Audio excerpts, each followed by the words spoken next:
বড় বড় গাড়িতে চড়বে আর ওই পাঁচতলায় ঘুমাবে, এসিতে ঘুমাবে, তারা গরমে থাকবে। এটা হতে পারে না। আমরা বৈষম্যহীন রাষ্ট্র দেখতে চাই, বৈষম্যহীন সমাজ দেখতে চাই, ভারসাম্যমূলক পরিবার দেখতে চাই। আমরা দেখতে চাই ভারসাম্য রক্ষা করে বাংলাদেশের সরকার এদেশের জনগণকে নিরাপত্তা দিবেন এবং প্রত্যেকটা কারখানায় কারখানায় শ্রমিকদের নিরাপত্তা, যৌনহানি থেকে মুক্ত বাংলাদেশ দেখতে চাই। বাংলার সকল জনগণ জানে সেই মুসলেকে উদ্ধ করে আপনি সংসদে বসেছেন, প্রধানমন্ত্রী হয়েছেন, স্বপ্ন দেখতেছেন প্রধানমন্ত্রী। আপনার মা প্রধানমন্ত্রী, আপনার বাবা প্রধানমন্ত্রী, সেই সুবাদে আপনি প্রধানমন্ত্রী হননি। এদেশের জনগণ, এদেশের শ্রমিকরা জীবন দিয়েছে বলে আপনি এই সুযোগ পেয়েছেন।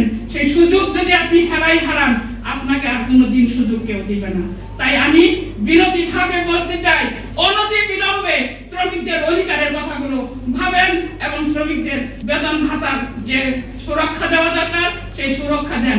এখন বর্তমানে যে 3 বছর পরে বেতন বাড়ানোর কথা, সেই সময় হয়েছে।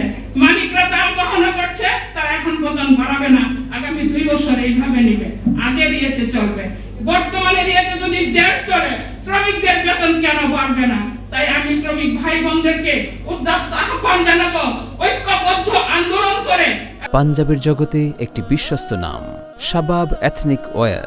ইলেকট্রিক মিডিয়া ভাইদেরকে বলবো, আপনাদের লেখনীর মাধ্যমে যেন আমার 25 লক্ষ গার্মেন্টস শ্রমিকের জীবন মান উন্নত হয়, তাদের পরিবারগুলো ভালো চলতে পারে, লেখাপড়া শিখে তাদের ছেলে মেয়েগুলোও যেন ভালো বড় হতে পারে, এদেশের জন্য কিছু করতে পারে।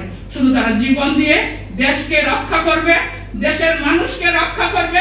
আর ওই এলিট পার্সনরা বড় বড় গাড়িতে চড়বে আর ওই পাঁচতলায় ঘুমাবে, এসিতে ঘুমাবে, তারা গরমে থাকবে। এটা হতে পারে না।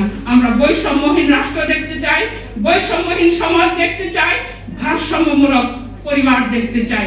আমরা দেখতে চাই ভারসাম্য রক্ষা করে বাংলাদেশের সরকার এদেশের জনগণকে নিরাপত্তা দিবেন এবং প্রত্যেকটা কারখানায় কারখানায় শ্রমিকদের নিরাপত্তা, যৌনহানি থেকে মুক্ত বাংলাদেশ দেখতে চাই।